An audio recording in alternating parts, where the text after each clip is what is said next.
We would like to tell you what we learned about sun and shadows at Blackacre. At Blackacre, we collected data about shadows.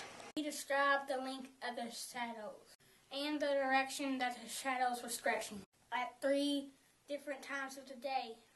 At 10 o'clock in the morning, we looked at the shadows that our pencils have made at Blackacre on our clipboards.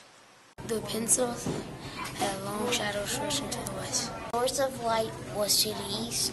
Source of light was the sun.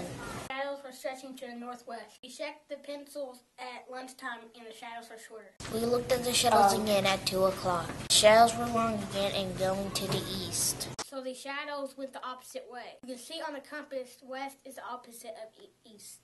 We are outside of our school at Fulton Elementary. You can see that the shadow is 9 inches at 9 o'clock. You can see that the cup shadowing is pointing to the west. The west is there. It is 2:30. The cup shadow is 2 inches, stretching out to the northeast. This lamp could be represented for the sun because in the morning the shadow starts long over in the west, but as the sun moves and it gets to noon, it looks like the shadow is just right in the middle of right on itself. But as the sun moves towards the west, the shadow gets longer in the even, but on the east side.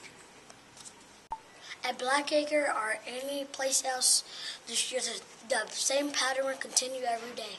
The morning is long out that way, and then in the noon it is right in front of you, and then in the evening it would be out in the east, really long.